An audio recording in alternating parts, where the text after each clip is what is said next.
Hi, my name is Roman Friesen. I'm the product manager here at Meridian for augers and conveyors. And in this video, I want to highlight some of the features of our bin fill conveyors, talk about what makes them unique, what makes them stand out, and how we're different from the competitors out in the marketplace. You see a unit, it's called a 2110.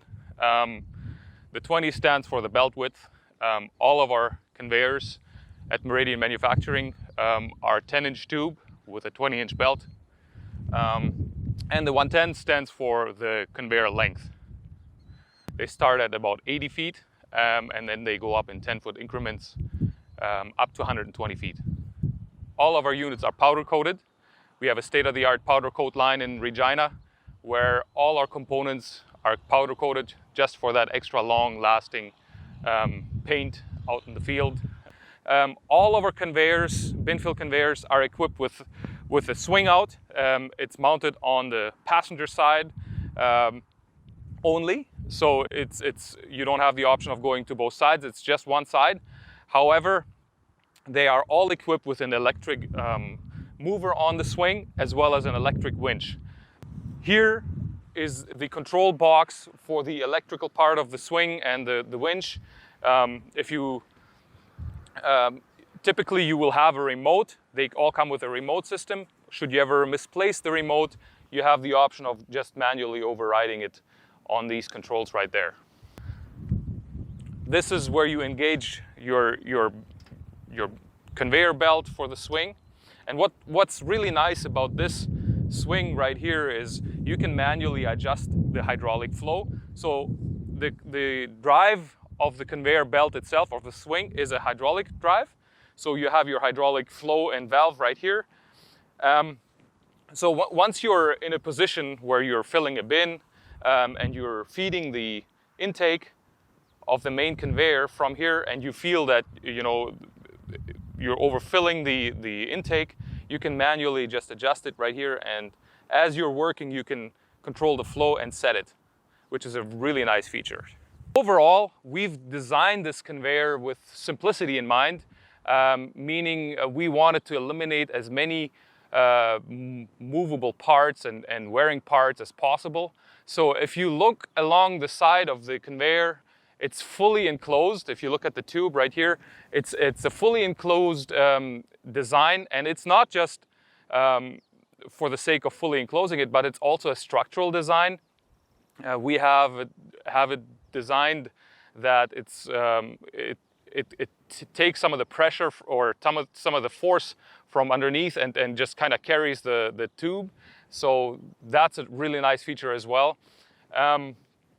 If you look at the drive system is one of the things that really sets us apart from all other conveyor manufacturers out in the field, because what we use on our conveyors is a low tension drive system, meaning the belt is not under full tension all the time.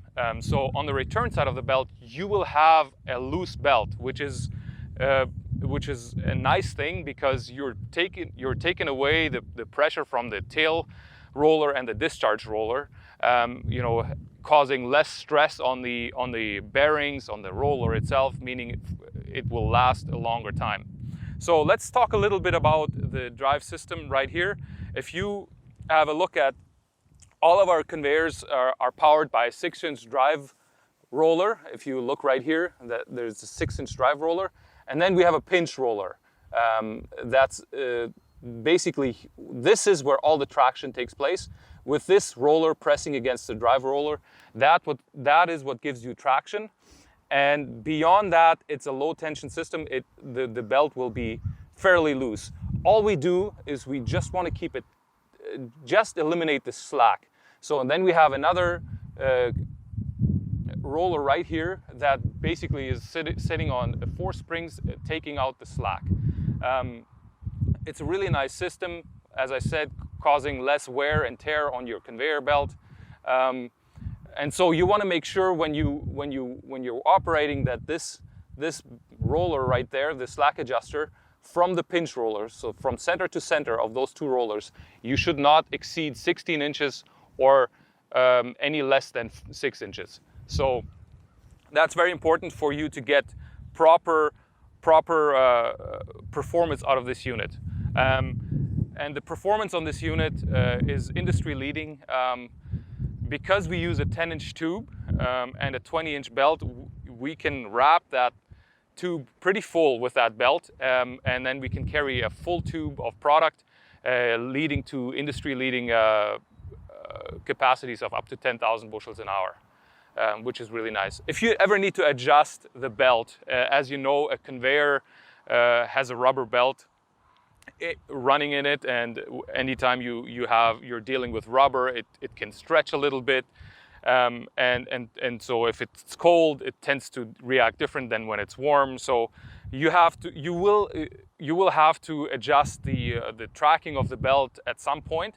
So in order to adjust it, it's not very hard. All you do is so you see these bolts right here with the bearings on both sides. Basically, what you do when you want to adjust the conveyor, you hook it up to your tractor, you run it, and then you watch it. If it's running high on one side and you need to, then you just adjust one of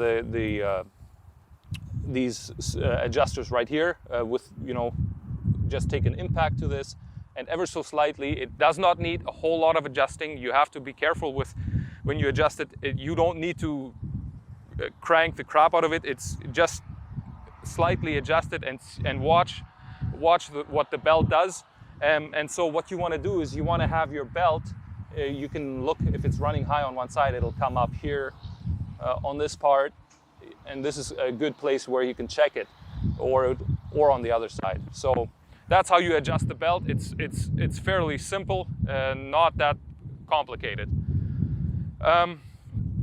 Getting back to the way that we've designed this to be simple as possible. So with the enclosure of the belt on the tube, we eliminated all return rollers, so it's less moving parts.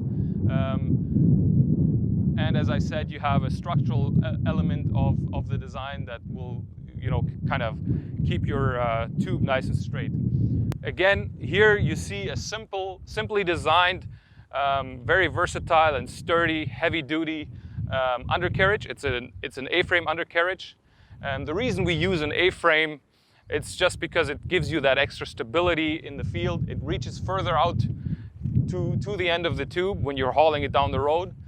So it gives you more stability when you're hauling it down the road or on your farmyard from bin to bin, as well as once you raise it, there's no break points in the tube sections in the frame sections right here. As a scissor lift has more interruptions in the frame, it tends to be more.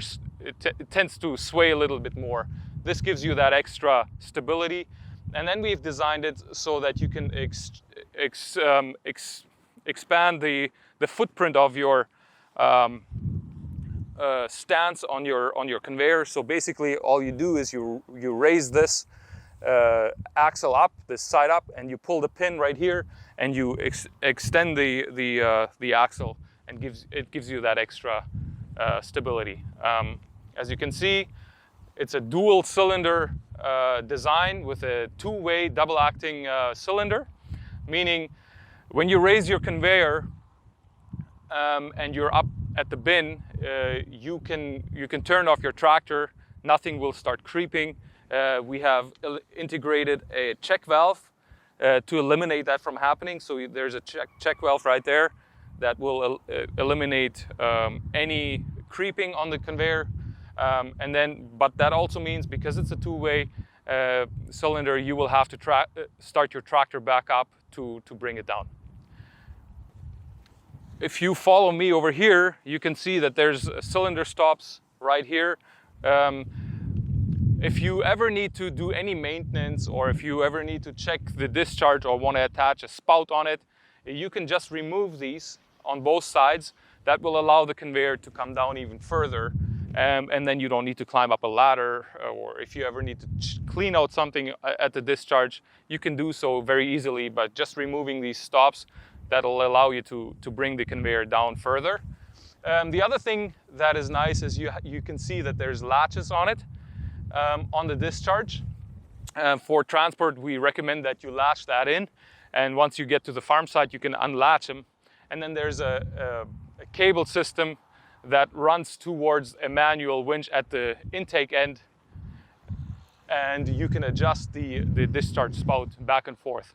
It's a really nice feature.